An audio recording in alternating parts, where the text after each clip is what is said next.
What's up? What's up? This is Doc with the Playbook, and this is a very special day. I'd say largely I traveled to Washington, D.C. We're here for the Capitol Congress, but as much of my motivation as coming to the Capitol Congress was also to catch up with the elusive Shaka Brown, because Harold and my co-host, shout out to E and Lion in Tampa, they are always talking about, like, if they hadn't seen Shaka on like videos and stuff like that, they would think I was jacked up. But they say I'm credible, and they've seen you, so they don't think you're like the Snuffleupagus. But like basically they're like, Shaka comes up because we talk about a lot of topics, but dance comes up so often. And Shaka was a big part of my dance background, my heritage, and one of the things that has become one of the more monumental things in my life, kept me sane in Iraq and a bunch of other stuff. So we actually were able to track Shaka down. I appreciate you, bro, taking a few minutes out. You should see, if you don't know anything about running one of these events, what it takes to put one together. He run like a chicken with his head cut off. I'll give you some B-roll. I was just up in his room. People are running around, moving food around, and excited about finding bowls and just a lot of stuff. We got bowls, yeah. So there's a lot of moving pieces. He keeps it all together. It's been smooth. It's the only, and I will put this out there as a challenge to all the other promoters, the only salsa congresses that performances start on time, because he actually started on time. So yeah, so here we are in DC with Shaka. Yeah, thanks for sitting with us, Shaka. Oh, thank you. What I call you, Tracy, Dr. Tracy T. Doc is what they call me in the show, man. But you call me what you, yeah, man. We go way back. You call me what you want, dog. I didn't know him since that boy was right. So yeah, that's awesome. Yeah. So Shaka, we met. Shaka's one of my salsa mentors. Like I said, I started dancing with ClaveKazi in like the early 2000s or something like that. ClaveKazi started in 2002. Okay. Yeah, we started in 2002, and we performed when we did Presidente Dante with D, Scion. The artist, Scion, the artist formerly known as D. Yeah. The mystery man who keeps changing it up every now and again. Right, keep us on our toes. And then I remember we were trying to we didn't have a name for the team, and I traveled somewhere, and when I came back, I had 3 options. And Irene told me the 3 options, and she's like, I could tell where the options came from, because one was something, and then the second one was ClaveKazi, and I was like, whoa. And then the third one was like Salsa Force. And I was like, that was probably Tracy.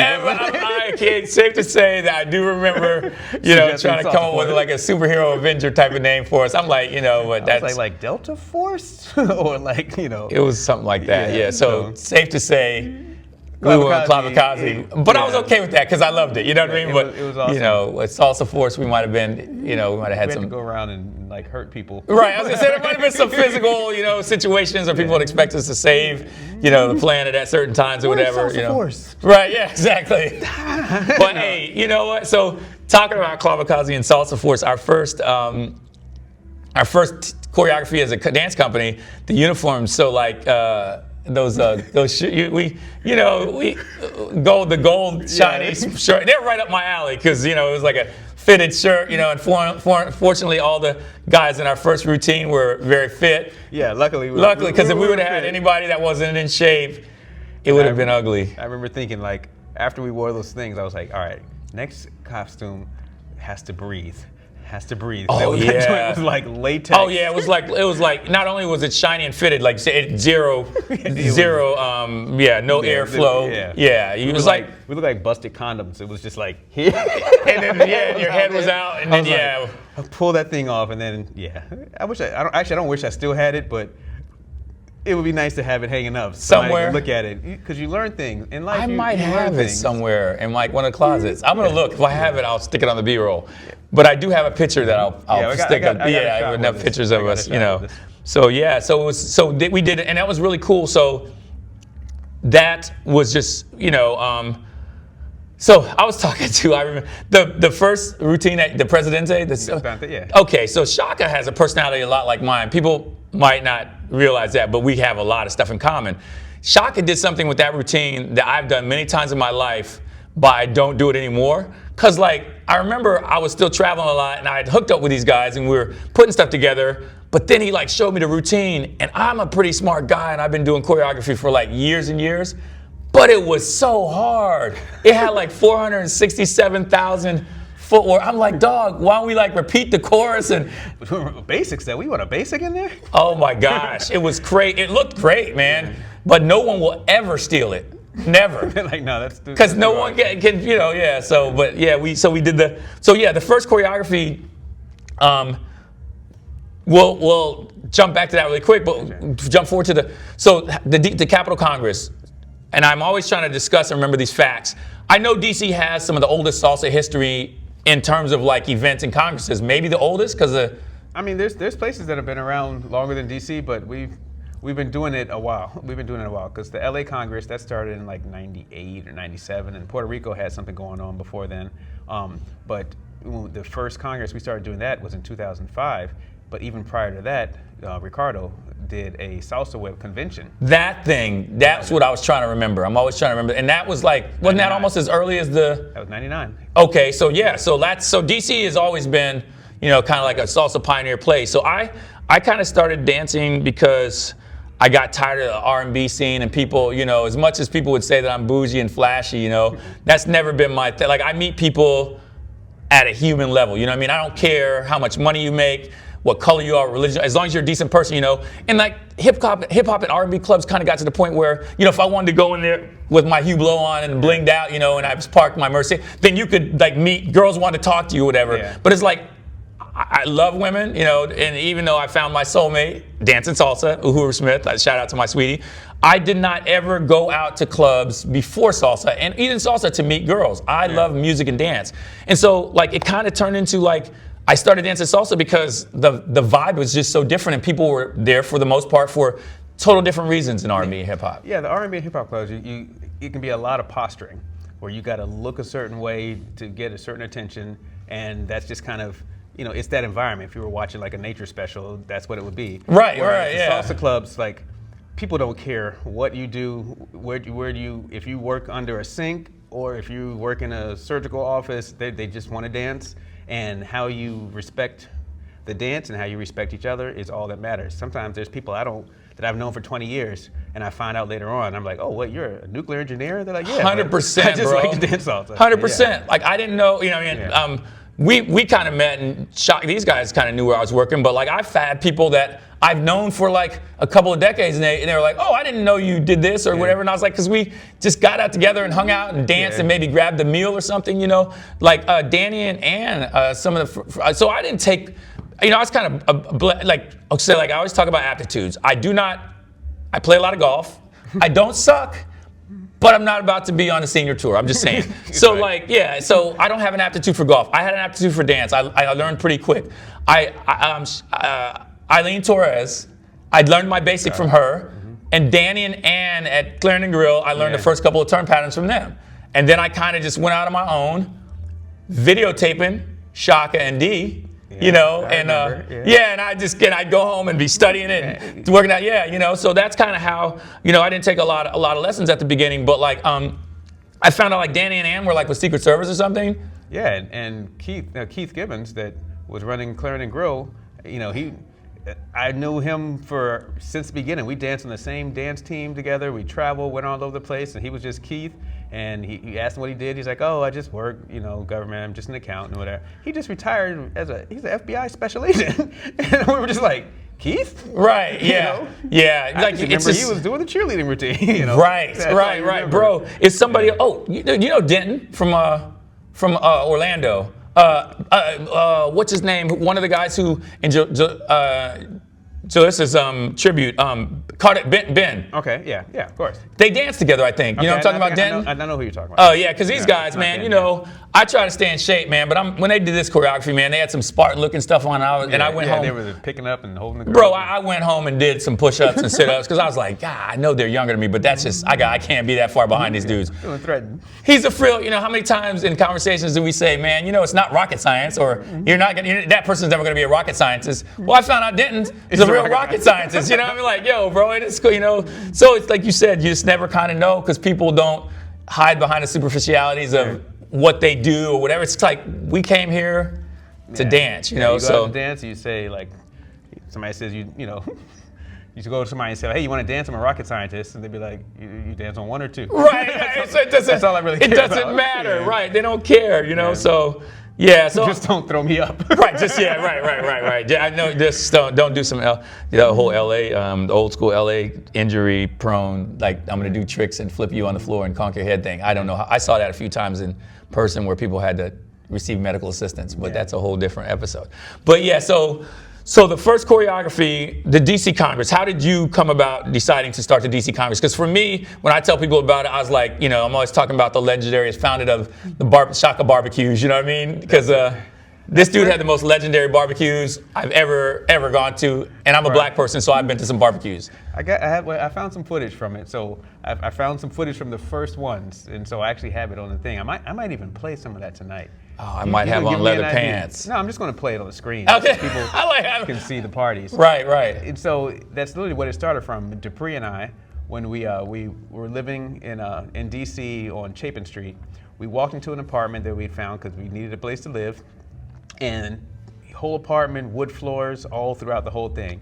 And we were of the same mindset. You know, we said, this is for parties. We never bought a couch. We never bought a chair. You know, like, we just kept the whole place bare, and we would just have these parties. And people would want to come to the parties, and they say like, "Oh, I'll give you some money to get some food." And for me, I wasn't like, I don't need money to get food. I'd rather you get the food. You know, you come with something to share. Right. Like money doesn't do anything. If you're hungry and somebody hands you some money, you're sitting in the same place. You're not eating. You're still hungry. You're right. still Right. hungry. Right. Now you got to go and do something else. And so we wanted to create a certain vibe of like everybody is coming and contributing to the overall party. And especially after the party was over, we had food for weeks or months.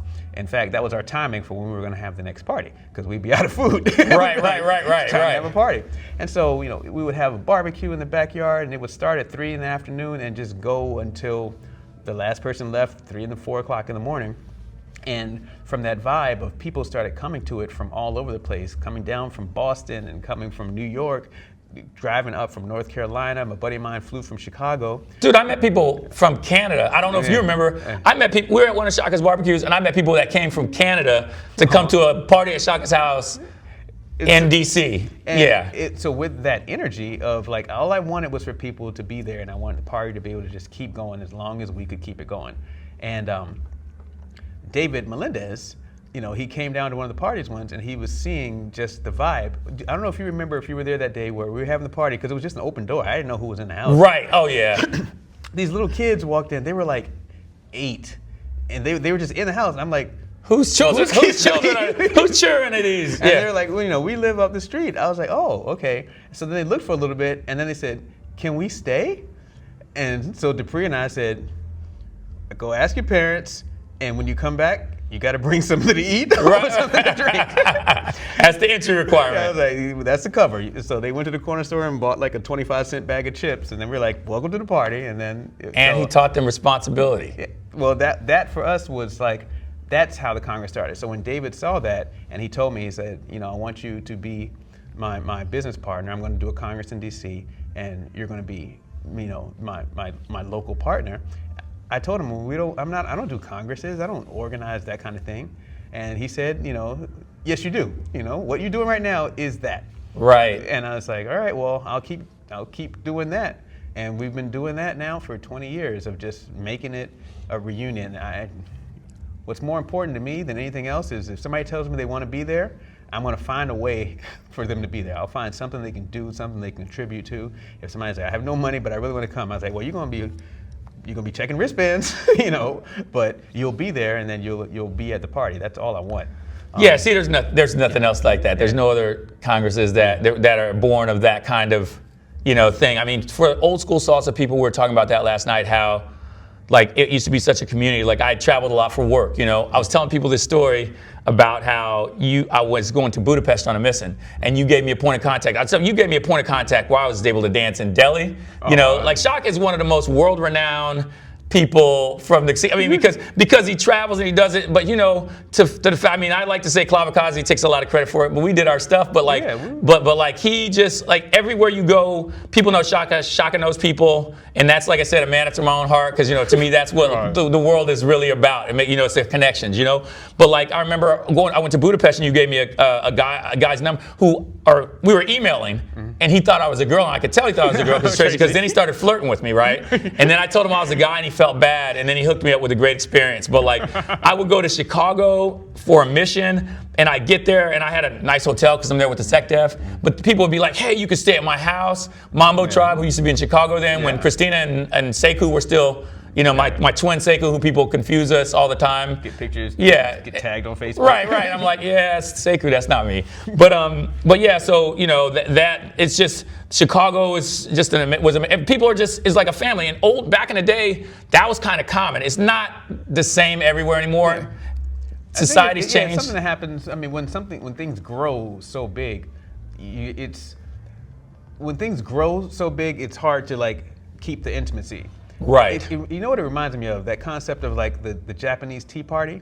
Like if somebody invites you to a Japanese tea party, they tell you how many people are going to be there. Right. Because if it's more than 5, it's not the same type of ceremony. If they're like, yeah, we got 7 people coming, you're like, oh, okay, then I know it's not. It's nice that you're doing it, but it's not that special. When they tell you we're having a Japanese tea party and it's going to be 4 people there, you're like, okay, I'm in that like zone of like, I need to do this, I need to bring this, I need to like know what the rules are, and just kind of like that intimacy of being in those 4. But if somebody tells you we're having a Japanese party, it's going to be 150 people there. Right. You're like, no, we're just going to have some tea. Right. And so it's kind of like the growing thing of if something's so big that you lose why people are coming together, you know, it's hard to keep the same vibe. So we work. For me, that's the more important thing here. It's just keeping the vibe of whatever. It's not about getting 1,000 people here. It's about getting 100 people here that just love it and want to be there. And we're lucky we get, you know, a few hundred people. We get, you know, I don't think we broke 1,000 in a room because fire marshals would come in and shut the place down. Right. But you see the videos, you see the vibe that people are having. It's crazy. That's what we love. So many people I know, like I said, I'm a bit biased because, like I said, I've been here rolling with you guys from the beginning, rolling with DC Congress and ClaveKazi and Shaka Brown since the beginning of my dance, you know. But and Stuck on Salsa was a significant, you know, factor, variable force in like the DC Salsa scene as well. Earl Rush, Go-Go, and Earl Kelvin. Yeah, Earl came through. Who else was? Janice was with them at the beginning. Yeah, Janice was there. And she was here. First one. Yeah, you know. So, but like I hear so many people that I know from in traveling, whatever. I started dancing in DC with Shaka, and goes, that is my favorite Congress. But there people will say that, you know, and I think it's the only Congress that I've never missed one, including deployments. And I guess God meant for it to be that way because I came back from Iraq. I was in Iraq, and I came back like a few weeks before the Congress, and I was able to make it to the Congress, you know. So it puts you on a mission. It's like, are you going to be jumping out and landing here by the Capitol? You're like, perfect. Yeah, that'll work. That'll work. You know what I mean? Just I'm going dark after that. Yeah, I'll be dark for at least 48 hours. So lost comms the whole weekend. Right. Yeah. You know, we think it was an EMP. You know, I don't know, or you know, the DJ was really loud. I don't know, one or the other. But yeah. So that's, you know, so the DC Congress, like that's how it started. For you guys that don't know, David Melendez, he's actually the guy who started the New York Congress as well. Yeah. May he rest in peace. You know, great guy. I considered him as a friend as well. I met him through Shaka, but you know, he just did a lot of great things, and so another thing, you know, is that was really cool for me. Like one of the highlights after dancing with ClaveKazi, one of the highlights of my dance career when I was like, you know, for the fact that I don't do this for a living and I started doing it for fun and just linked up with some great people and I love performing, was when we got a chance to close the New York Congress. The very first year it was in New York with our Kung Fu routine on Saturday night. Now, the people, like now people know Yamule, who came from Santo Rico. They know Juan Matos, who came from Santo Rico. It was before those dance companies. It was like Yamule, Eddie Torres, and Maria Torres when Eric Baez was rolling with them. Yeah, Santo Rico. Santo Rico. Santo Rico. It was Santo Rico, because Yamule existed after that. Right, that's what I'm saying. Santo Rico and Eddie Torres. Yeah. And they all performed before us on the show, and we got a chance to close. I would have been happy just to share the floor with them that night, you know? But Shaka said, hey, we're closing the show Saturday night in New York. And I was like, what, stop playing, dog. You know what I mean? Don't play with my emotions. And we did, and it was kind of cool and kind of horrifying because we did a kung fu routine, and like I was doing this kick thing in my solo, and I didn't want to screw it up where everybody looking. And unlike for all you guys who perform, most of the time you're dancing and you can see the first 2 rows because there's like lights. But like in New York, I don't know if you remember, like it was huge and it was wide open. You could see every person in the freaking room. It was just house lights. Just house, and I was like, God, don't let me jack this up and look like a moron in front of these thousands, because it was a lot. I don't know how many people were there, but it was huge. So that was really cool. And after that, I was like, shoot, if I don't perform anymore, I don't care. I'm good, The funny thing about that is that, when I saw the lineup, right, I was mad because I didn't think about it. I was looking, I was like, last? We got to go last? Somebody said, you're closing the show. I was like, oh. Right, man. Like, dude, this is gonna take forever. Right. Because well, I was talking to some guys with Jalissa's group. They were like, or something that tech and stuff, and I was like, man, my dance career, I started dancing. Then when I started going to congresses, was with you guys. Yeah. So like, it was always like fun but work. You know what I mean? Mm-hmm. And then I went to my first congress, and I didn't have to do anything but go and dance. I was like, oh wow. Yeah, this is a different experience. Yeah, so that's really cool, But like you said, you're just thinking, oh man, because once you're done performing, then the rest of the congresses, you can exhale. So that's funny. Yeah. You're like, oh man, last. Why, last. I'm like, we're last in line, y'all. Right. Which in a congress, is kind of a good thing, So that was a really, really cool thing to have, shared with you guys, So yeah, I know, like I was talking about, people are always talking about my travels, and I'm always here and there.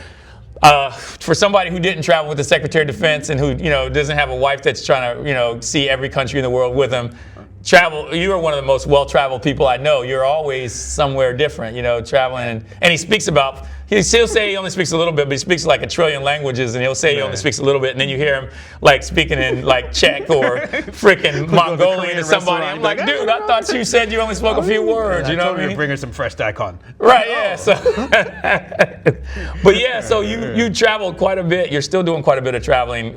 What are your kind of about the travel? What motivated you to try to get out and experience?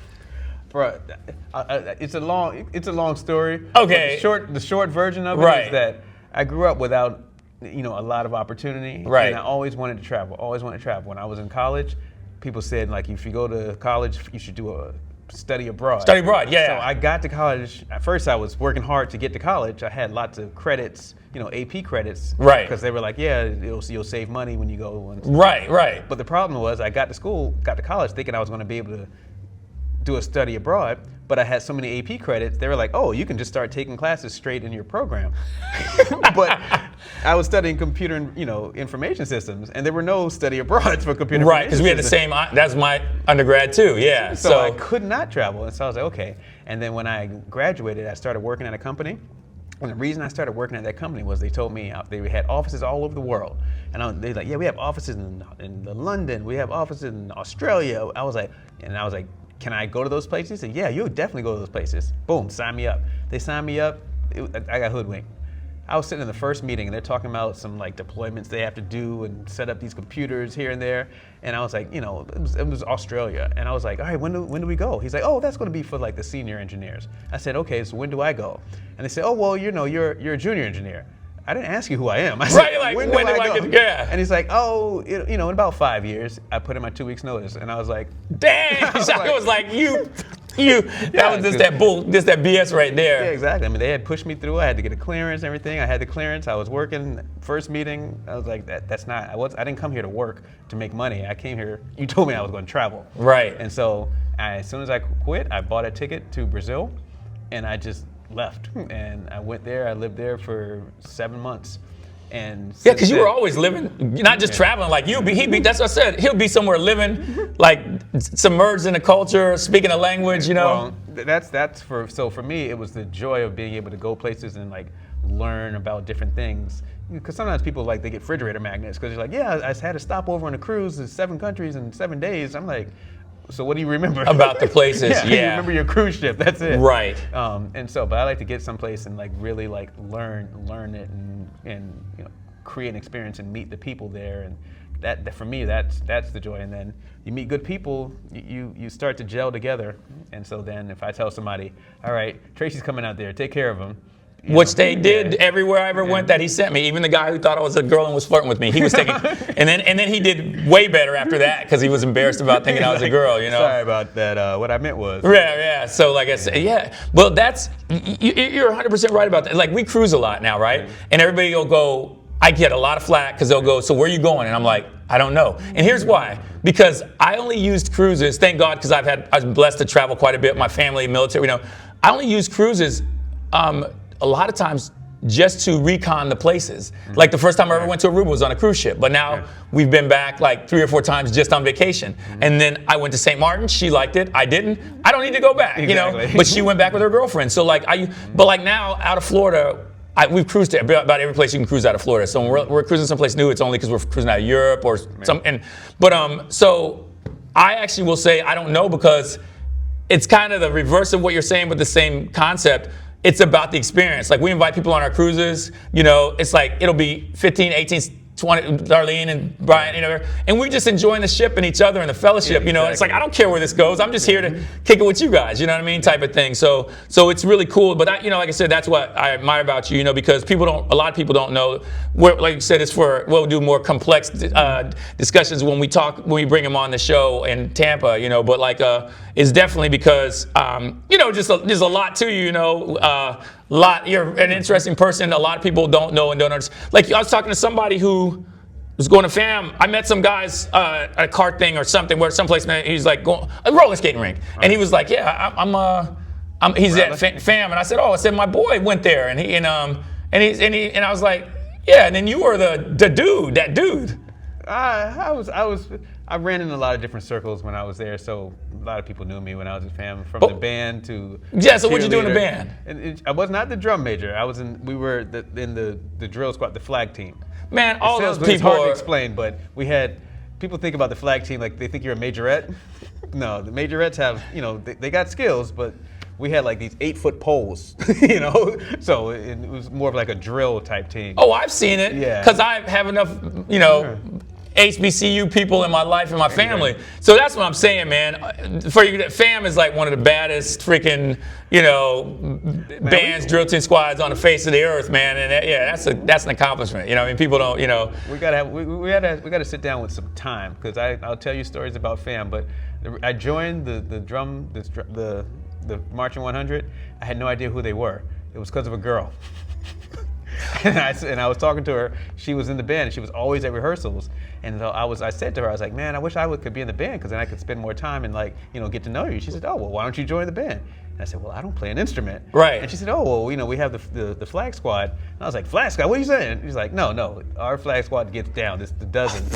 They call it the dirty dozen, because they, in the band, the back row is where the heaviest instruments are. That's where the tubas and the big drums are. Right. And so it moves down, so you get like the saxophones and the piccolos, they're all in the front.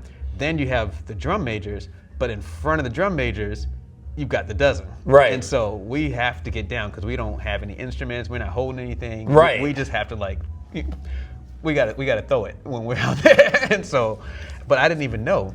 And so I just signed up and got there. I learned the routine, how to move the flag around. That was easy. And then they rattled. All of a sudden they came into formation. They started going through the first 8 count. I was like, what's going on? And they're like, it's a dance routine. I was like, the band dances? I'd never seen them. They looked at me like I had like I had 2 heads. Right, and that's hilarious. I was like, how does the band dance? And I was so scared to go out there, but then something clicked, and I was like, I can do this. And then after that, I was just in it. So would you say that's kind of your introduction to the performing arts then? Did you do any, were you dancing or anything before that? Really? From performing arts, I did theater. Okay. Yeah, I did lots of theater. I did martial arts, and I love doing you did Taekwondo, yes? Yeah, Taekwondo and Tang Soo Do, I did Kung Fu. So that's why it was a good, we did forms, of just the move. I guess they call them like katas. Yeah. So we had forms, and I loved doing the forms, and then I hated doing the fighting. And see, I was kind of like, it's funny. So I competed for a long, long time, right? I was the opposite. I love I still do my I don't fight anymore unless somebody messes with me on the streets and I don't have a choice, But I mean, I don't fight competitively anymore, which I did for a long time. But the reason I actually liked, because I did a lot of competitions, I actually liked fighting more, not because I'm a violent person, but because in tournaments, the kata's forms got so subjective.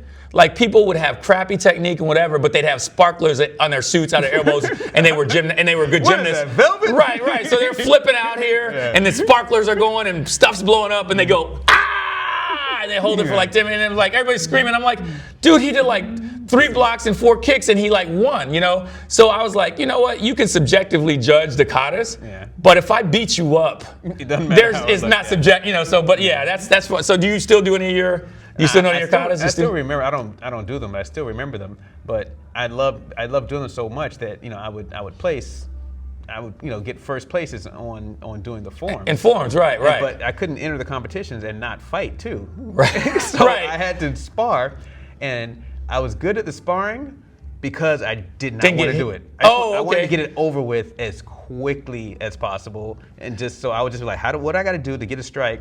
I remember one day we're in the start, you know, we're standing like this, and you know they would, you know, drop, and then you stop when you get a contact. Right. And usually they drop and people drop back. Right. He dropped his hands, and I just hit the guy as soon as the hand went down. I was like, bam. He was like, point. I was like, what? You know, I just want to get over here. Something about like hitting people doesn't feel good to me, so I just wanted to end it.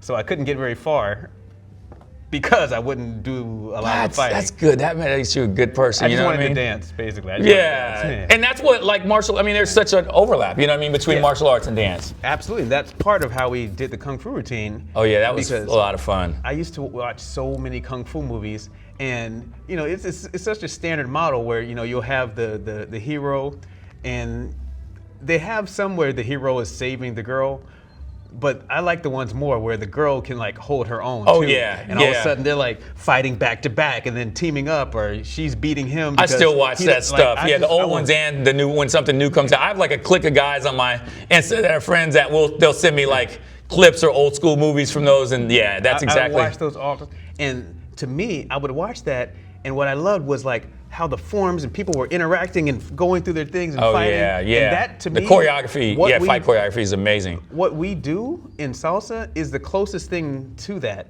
because we start out moving, we have no idea what we're going to do, how they're going to feel, and we are like basing so many interactions off of these quick things that happen. All of a sudden, oh, my hand was here, her hand's there, I'm going to go here, she's going to go there, she's going to follow, and it's like I get that same feeling when I'm watching them from when I would watch the Kung Fu movies when I'm social dancing, of like, let's see what happens, and usually nobody gets hurt. We're not trying to fight each other. We're just, you know, anyway, that gets me really excited. I talk about that all day. It felt like that. I'm gonna tell you, like doing that choreography, it felt like that. You know what I mean? Like it actually being a part of it, it felt like I was dancing, but it felt like I was in a Kung Fu movie. It was an amazing experience, and the totality of it. So, I mean, so I used to get in trouble trying to explain that. When people ask about the like origins of the choreography, right? So I was like, man, I've always wanted to have a girl that I could fight. Right? They're like, what? I was like, no, that didn't come out right. Not like black exploitation movie, baby powder. Like, where's my money? Right. No, not that kind of thing. Yeah, but like you said, like for people that Shaka is you seem like you're one of the most zenned out, non-violent dudes. And that's for me like. That's the thing that always sucks, and we could talk about that in another time, another episode. But like before I met Uhuru, everybody looks at my pictures, and I was always like I wanted to kill people or very neutral. So part of it was the job, part of it was just like this is the way we take pictures, And then but people were always like, including her, your smile is what attracts your energy, and they're like, but you don't smile in pictures, And I'm like, well, it just didn't seem, You can't be covered in mud and like BDUs with a gun and be like. Right. Or earpiece, and like I said, my shades, and the SecDef is there and it's playing, and I'm like, what's up? Hey, so like, who's that guy? But people, I don't mind hitting people though if they need it. But like, and that's the thing. But like, people are always, I'm completely nonviolent unless it's a necessity, because that's what I did well as an agent. I de-escalate everything. I'm not the dude that wants to, even I've arrested people for bad crimes that I walked them out without having to like physically, and I could tell there was no threat. I mean, you want to endanger everybody, but you search them, you don't have any weapons on them. I don't need to have you laid out on the street and cuff you in front of your family and kids and huge exhibition and show of force. Right. That's never been me.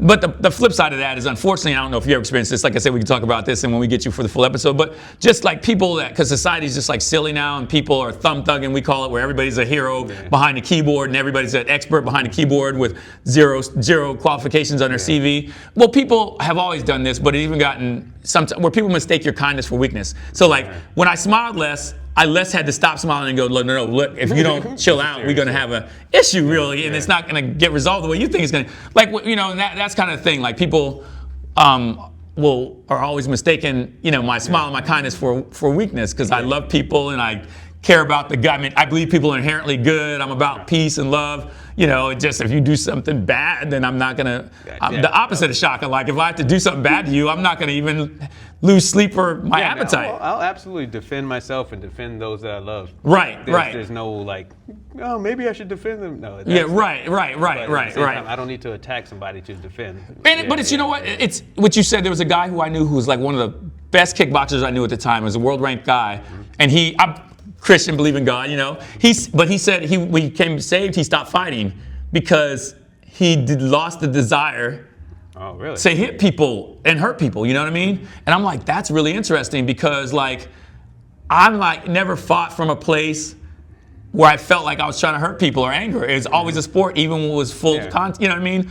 But like, it's just, I understand, because if I felt I don't want to hurt people, that you didn't do anything to me, I don't dislike you, so I'm not trying to, so anyway, it's just kind of interesting. I think that kind of reminds me of what you're like, the dude would still, like, if you crossed him or you threatened his well-being or his loved ones, it'd be an ugly scenario, but he just didn't want to hurt people for fun, you know what I mean? So to hear that he I guess at some point in time he had a point that he did get a different or a certain kind of pleasure out of hurting people, which is a whole lot different of like if you're watching the Super Bowl, you don't want to see the quarterback like get his arm ripped off. Right. You want to be like, oh, that was a good play. I wasn't expecting that. Right. Not like I want to see this guy hurt on the field, or I want to see this team broken. It's like, wait, there's a reason we shake hands before and after, because it's at a level, not at a level of, even if you get emotional about it. Still not. Like, well, it shouldn't be, because now this is interesting, because I know a number of pro athletes that are retired, and I do know a few of those guys that's how they played effectively, because they're like, when I get on the field,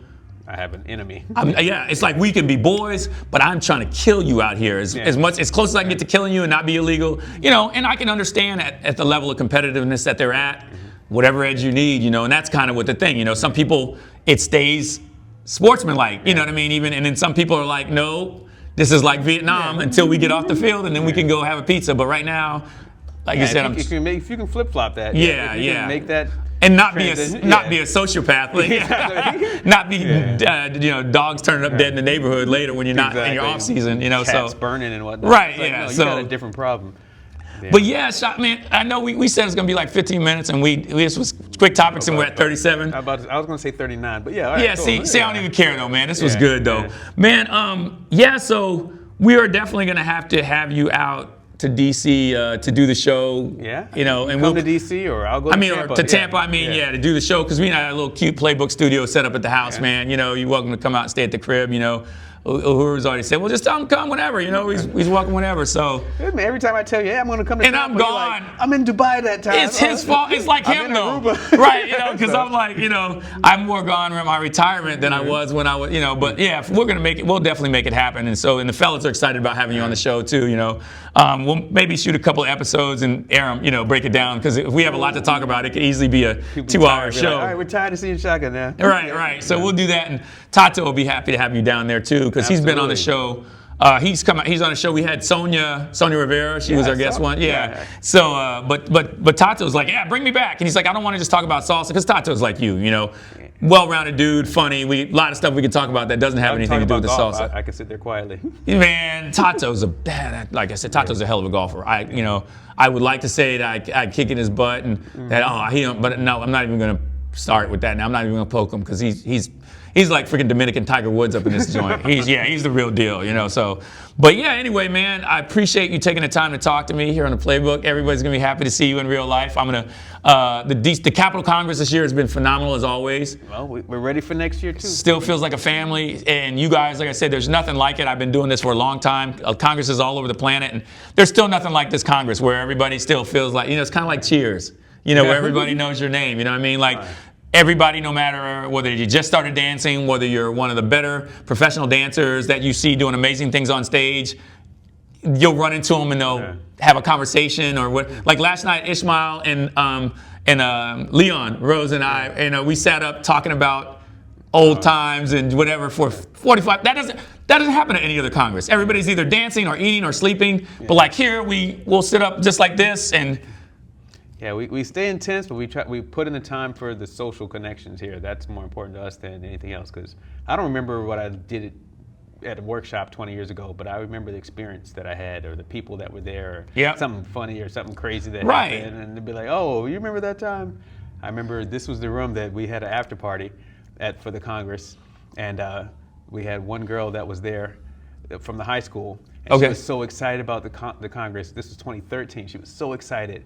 And because Maria Ramos was going to be there, she was so excited about meeting Maria Ramos. Right. And we're shutting down. We're, you know, breaking everything down. Sunday night, there's an after party there, and we hear all this music, doom. But it's her time to come out and help.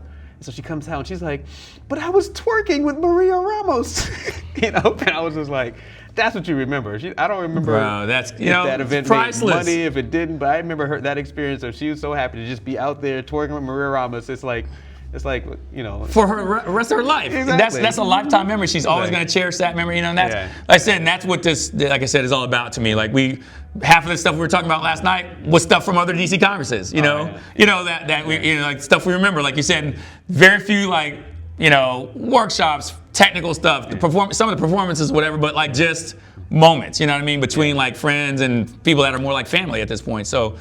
Yeah, so you guys definitely want to make it to the next year. You know, next year's come out. Next year, June 18th to the 22nd. All right, so Juneteenth is that Friday, so you get out there on Thursday, and we'll shut it down from then on. And I'll be back.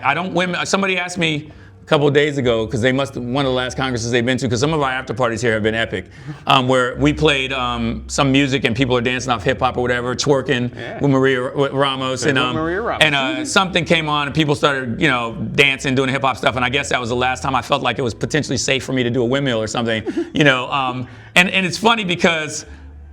The year that we did the hip hop thing where we came up with the dances with the throwback, you know, the 80s thing, 80s, 90s. We did the 80s and 90s, yeah. And I don't know, it might even been you or somebody else. And I was like, "Man, you think I haven't busted a windmill or whatever in a minute. You think I should try?" I think it was Shaka. Yeah, and he was like, You don't do that. Don't do that. I was like, dog. I was like, that's why you my dog. I picture them sitting you out in a stretcher with one leg. Yeah, so. Yeah, he didn't quite. He should have zigged exactly, you know. Yeah, so this was. I was like, no. I said I actually thought about a windmill or something like a couple years ago, and Shaka or somebody discouraged me from it. It was probably for my best, you know. But I was like, so the windmill was about like 8 or 10 years ago when I felt like I could effectively do that without injuring myself. But like now, you do that because you don't hear a crack, you hear a click. Yeah, you're like, uh-oh. And that's not the story I wanted to tell. Remember when I had to have those plates put in my hip because I tried to windmill, you know, so. Yeah, we remember that, and then we wheel you out of the room, and it's, And now everybody's going to be talking about it for the rest of, you know, their lives. So yeah, I don't want to be that dude.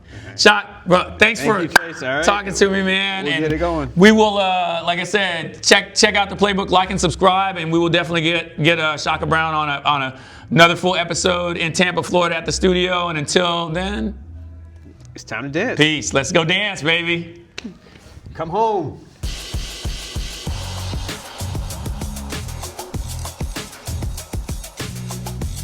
Baby. Legendary. What's older than OG? My Tinder profile? Don't judge me. Why he got a shorty temper? Okay, I knew it was going to come out.